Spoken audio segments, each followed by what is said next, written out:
Svona líta þeir út, félagarnir, myndarlegir ungir menn sem stunda karate af kappi og sinna sínum daglegu störfum þess á milli. Við og við líta þeir hins vegar svona út og slá þá við mörgum magadönsurum af gagnstæðu kyni.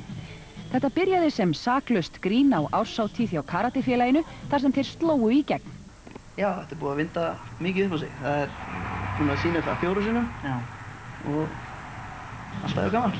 Það mér finnst skemmtilegast við þetta er að vera búin að fá þennan nýja vinkil sem dansinn er svona eftir að hafa verið nokkur ár í karate og upplifa svona sport sem að krefst mjamahreyfinga. Þá var þetta svona skemmtileg viðbót. Það sem okkur var erfiðast var að það voru enga kalla sturtur í magaþónsskólanum hjá henni Josie. Það var svona fyrsta höggið sko. En svo streymdi þetta nú allt fram svona tiltölulega auðvelda. Eins og ég nefndi áðan þá hefur karatið hjálpað og nú nokkru sinni þurftu að vera í tímum þar sem við vorum einu kallmennir sem var auðvitað sérstakt en bara gaman. En nei, ég myndi ekki segja að væri endilega erfitt fyrir kallmenn. Örugglega ekki erfiðara að dansa breakdans eða gömludansana eða hvað eina sko. Hvernig er ykkur tekið af til dæmis öðrum sem stunda magadans sem eru þá aðallega og bara konur?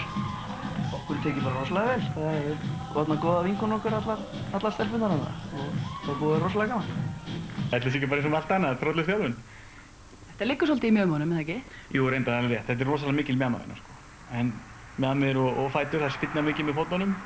Eins og allir vita eru búningarnir eitt það mikilvægasta í magadansi. Nema þessa treyju magaból, hannaði hún Kristína Bergmann fyrir okkur og saumaði. Þannig að hún átfittaði okkur með svona rosa flottum bólum. Saumaði okkur. Örugglega Daniel þessi. Nú, peningabelti, það er ómissandi.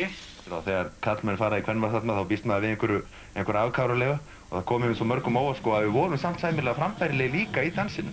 Þrátt fyrir að gerfið í rauninni hefði átt að fara alla leiðina sem gríni sko. Þannig að við lögðum töluvert metna í þetta þó ég segi sjálfur frá og það er ekki einu sinni grín.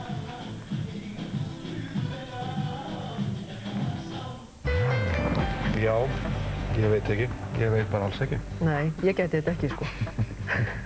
Ef ekki að huga því sem er hæst í Íslandi í dag.